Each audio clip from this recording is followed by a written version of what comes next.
Good morning, everyone. Today we are starting with a new topic, and that is company. First, I must tell you that company is a artificial person, right? Means it is not a natural person like us. We are artificial person, human beings, which have nose, ears, eyes, head, and all.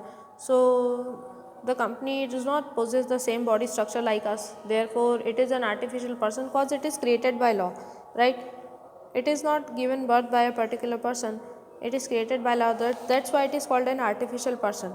The birth or the origin and end both are decided by law. So company is a such type of person which is origin and end both are treated by law or both are handled by law. So it is called an artificial person. The next point is company has limited liability, right? Means the company have different kinds of work, but their liability is very limited. The responsibility of a company shareholder is limited to purchase share purchased by him. Means जो share लोगों ने ख़रीदे हैं उनकी जो liability रहती है वो उनके शेयर्स तक ही सीमित रहती है, ठीक है। और कंपनी एक ऐसा व्यक्ति है जिसे आर्टिफिशियल कहा गया है क्योंकि वो हमारी तरह नहीं होता। हम ऐसे व्यक्ति हैं जो नेचुरल पर्सन है, ठीक है, ह्यूमन बींग्स है जो नेचर के द्वारा क्रिएट किए गए हैं। और कंपनी का जो क्रिएशन होता है वो लॉ के द्वारा क्रिएशन होता है। कंपनी जब क्रिएट होती है तो वो लॉ के द्वारा क्रिएट होती है, उसका ओरिजिन मतलब शुरुआत, और उसका जो अंत है, जो एंड है, वो भी लॉ के द्वारा ही किया जाता है। उसके बाद लिमिटेड लाइबिलिटी होती है, means they have liability up to their number of shares. Then the next is separate legal entity. देखिए जो कंपनी होती है उसकी सेपरेट लीगल एंटाइटी होती है, मतलब they have separate legal existence also according to the decision given in the case of company. A company has separate legal existence from its member. Shareholder cannot be held responsible for the works done by company. Like a manner, company cannot be held responsible for the work done by shareholder. देखिए company जो रहती है उसकी पहचान उसके जो share holder हैं उनसे अलग होती है, ठीक है। अगर कंपनी कोई काम करती है, ठीक है, अगर कंपनी कोई काम करती है तो उसकी जो रिस्पॉन्सिबिलिटी है वो उसके वर्क तक होती है। अगर शेयर होल्डर कोई काम करते हैं, ठीक है, तो वो जो रिस्पॉन्सिबिलिटी है उस काम की वो शेयर होल्डर ही लेंगे, ठीक है। फिर लास्ट है कॉमन सील। सील मतलब मेरे ख्याल से सभी समझते हैं, कंपनी जो रहती है वो खुद का कोई साइन नहीं बना सकती। Company can not make sign itself because of being an artificial person. वो खुद का कोई साइन नहीं बना सकती, इसलिए वो एक कॉमन सील लेके चलती है। On every dealing company common seal is very essential. कोई सी भी डील आप करोगे ना, कोई सील की ज़रूरत आपको कब पड़ेगी, जब आप कोई सी भी डील करोगे कंपनी के बिहाफ पे तो आपको सील की ज़रूरत पड़ती है, राइट। तो कंपनी जो रहती है उसकी एक खुद की कॉमन सील होती है, ठीक है, और ये ज़रूरी होती है। Then only that work is considered to be the perform by the company. आप सील लगा के कोई काम करोगे तभी वो माना जाएगा कि हाँ ये उसकी कंपनी का काम है, राइट। तो seal is very important in every deal. So our next topic is advantages और मेरिट्स ऑफ अ कंपनी। देखिए हमारा जो अगला टॉपिक है वो है मेरिट्स ऑफ अ कंपनी। इसमें जो फर्स्ट पॉइंट दिया हुआ है उसमें फर्स्ट पॉइंट में लिखा है लार्ज स्केल प्रोडक्शन।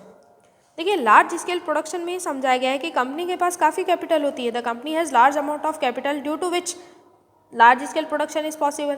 देखिए लार्ज स्केल प्रोडक्शन जो है वो कब पॉसिबल होगा, जब कंपनी के पास कैपिटल ज़्यादा होगी ना, तो ही लार्ज स्केल प्रोडक्शन जो है वो पॉसिबल होगा। उसके बाद है efficient management. Second point is efficient management. As there are many share holders company gets its management done by efficient manager. देखिए बहुत सारे शेयर होल्डर होते हैं, ठीक है, तो जो कंपनी रहती है उसको मैनेज करना काफ़ी इजी हो जाता है, ठीक है। और वो लोग एफिशिएंट अच्छे मैनेजर अपॉइंट करते हैं जिससे क्या होता है उनको कंपनी का जो मैनेजमेंट है वो काफ़ी हाई लेवल का होता है, ठीक है। और उनको अच्छी जो मैनेजर अपॉइंट करते हैं उसे अच्छी सैलरी और फैसिलिटी भी देते हैं। थर्ड है प्रॉफिट ऑफ मोनोपोली।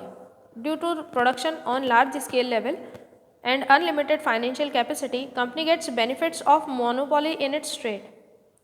देखिए जो मोनोपोली है ना उसको ऐसा कहा गया है कि जो प्रोडक्शन है वो लार्ज लेवल पे होता है, ठीक है, क्योंकि उनकी जो फाइनेंशियल कैपेसिटी है वो बहुत ज़्यादा रहती है। तो कंपनी क्या करती है अपने प्रोडक्ट ज़्यादा से ज़्यादा वर्ल्ड वाइड बेचती है, ठीक है। अपनी खुद की जो मोनोपोली है उससे उनको काफ़ी फ़ायदे होते हैं। उसके बाद है income tax rebate. Government provides various types of income tax relaxation to the company, government बहुत सारी रिबेट्स देती है कंपनी को इनकम टैक्स, ठीक है। उसके बाद है division of risk, since there are various shareholder in the company, therefore the capital is divided, since the capital is divided therefore risk also divided। देखिए जो शेयर होल्डर रहते हैं वो कैपिटल को शेयर करते हैं, ठीक है, और हर व्यक्ति अपनी अपनी हिस्से की कैपिटल लगाता है।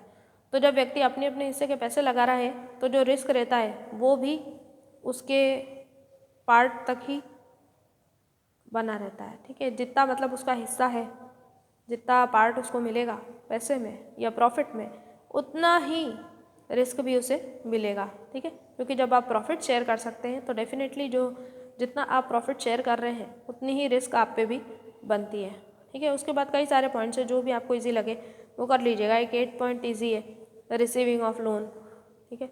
देखिए जो बड़े बड़े फाइनेंशियल इंस्टीट्यूशन रहते हैं उनकी अगर लीगल फॉर्मेलिटी कंप्लीट है, if their legal formality is completed then they get benefits of loan also, okay। So this is the topic about advantages of a company, and if you are having any doubt then you can ask me। See, we are moving to our next topic now and that is promoter। Promoter के बारे में मैं आपको बताना चाहूँगी। Promoter is a person who has the central idea of starting the firm और those firm और companies by whom promotion related function of a company are done is called promoter। Promoter doing the work of a promotion, it may be one or more than one। The initial expenses related to the formation of a company are done by promoters। देखिए promoter के बारे में मैं आपको यही बोलूँगी कि ऐसे पर्सन जो कंपनी के प्रमोशन से जुड़ा हुआ काम करते हैं या कंपनी को स्टार्ट करने का जिसके पास सेंट्रल आइडिया होता है वो व्यक्ति प्रमोटर होता है, ठीक है। प्रमोटर एक भी हो सकता है और एक से ज़्यादा भी हो सकते हैं। जो इनिशियल एक्सपेंसेस मतलब जो शुरुआती खर्चे होते हैं वो सारा कौन उठाता है? प्रमोटर उठाता है। और अगर किसी कारणवश if due to any circumstances the company do not get started then all the loss faced by promoter only। देखिए अगर किसी भी कारणवश वो कंपनी शुरू नहीं हो पाती है जिसके इनिशियल एक्सपेंसेस प्रमोटर कर रहा है, तो ऐसी सिचुएशन में जो भी नुकसान होता है वो सारा प्रमोटर को ही होता है। देखिए यहाँ पे कुछ फेमस प्रमोटर के नाम दे रखे हैं, जैसे धीरू भाई अंबानी, अजीम प्रेमजी, जमशेदजी टाटा, ठीक है। और आप समझ ही गए होंगे जैसे कि धीरू भाई अंबानी ने रिलायंस कंपनी स्टार्ट करी थी, तो वो व्यक्ति उस कंपनी का जो प्रमोटर है वो कहलाएंगे। और उसके बाद डेफिनेशन भी दी है, a successful promoter is the creator of wealth and an economic profit, ठीक है। और इसके बाद मैं आपको बताऊंगी प्रमोटर के फंक्शंस क्या क्या होते हैं। पहला है thought of formation of a company. देखिए promoter is a person who has the thought of formation of a company, और you can also say that he has the central idea of the company, right. First of all promoter decided while considering the formation of a company that what should be shape, size and the place of the company। Promoter वो व्यक्ति होता है जो company की जगह, structure वगैरह हर चीज़ decide करता है। Second point is the detail investigation. The detail investigation is done by the promoter only because he has the main idea to start any business, right. Detail investigation means about raw material, labour and finance. The next is to agreement with various parties। After the detailed inquiry, promoter make agreement with various related persons of the company if everything is in favor। देखिए आप जब हर चीज़ में favour रहेगा या हर चीज़ जब अच्छे से चलेगी तो जो प्रमोटर रहता है वो क्या करता है? डिटेल इंक्वायरी करता है और लोगों से क्या करता है? एग्रीमेंट कर लेता है ताकि वो भी उस कंपनी में आके और पार्टिसिपेट करे। सारे फाइनेंस अरेंजमेंट की जो जिम्मेदारी रहती है, all the arrangement of finance is done by promoter only in the legal way, right। To prepare initial document, there are two initial documents mainly, memorandum of association and article of association as well as prospectus। So all the three important and initial documents are prepared by promoter only। He will also further decide the company name। He makes appointment such as company brokers, underwriters, auditors and legal advisors। So this is the short description about promoter. कुल मिला के promoter वो व्यक्ति होता है जो company को start करने के पहले से ही उसको प्रमोट करना शुरू करता है और उसके लिए बहुत सारी चीज़ें करता है, सारे एक्सपेंसेस वगैरह, जो भी लीगल डॉक्यूमेंट है, पेपर वगैरह है, ये सारा काम जो है वो प्रमोटर ही देखता है, ठीक है। तो प्रमोटर वो व्यक्ति होता है जो कंपनी स्टार्ट करता है और जो मेन आइडिया रहता है वो उसी के पास रहता है, ठीक है। फॉर एग्जाम्पल धीरू भाई अंबानी फॉर रिलायंस कंपनी।